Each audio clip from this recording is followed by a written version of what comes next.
زبور کی کتاب حصہ نمبر 5 محافظت کے لیے دعا۔ اے خداوند، میری باتوں پر کان لگا، میری آنکھوں پر توجہ کر۔ اے میرے بادشاہ، اے میرے خدا، میری فریاد کی آواز کی طرف متوجہ ہو، کیونکہ میں تجھ ہی سے دعا کرتا ہوں۔ اے خداوند، تو صبح کو میری آواز سنے گا، میں سویرے ہی تجھ سے دعا کر کے انتظار کروں گا، کیونکہ تو ایسا خدا نہیں جو شرارت سے خوش ہو۔ بدی تیرے ساتھ نہیں رہ سکتی، گھمنڈی تیرے حضور کھڑے نہ ہوں گے۔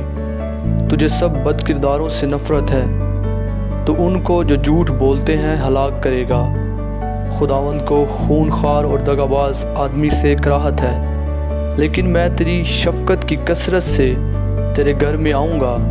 میں تیرا رکب مان کر تیری مقدس ہیکل کی طرف رک کر کے سجدہ کروں گا۔ اے خداوند، میرے دشمنوں کے سبب سے مجھے اپنی صداقت میں چلا، میرے آگے آگے اپنی راہ کو صاف کر دے، کیونکہ ان کے منہ میں ذرا سچائی نہیں، ان کا باطل محض شرارت ہے، ان کا گلا کھلی قبر ہے، وہ اپنی زبان سے خوشامد کرتے ہیں۔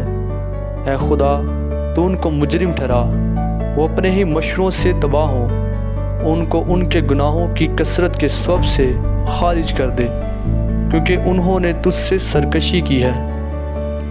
لیکن وہ سب جو تجھ پر بھروسہ رکھتے ہیں شادمان ہوں، وہ سدا خوشی سے للکاریں، کیونکہ تو ان کی حمایت کرتا ہے، اور جو تیرے نام سے محبت رکھتے ہیں تجھ میں شاد رہیں، کیونکہ تو صادق کو برکت بخشے گا۔ اے خداوند، تو اسے کرم سے سپر کی طرح ڈھانک لے گا۔ آمین۔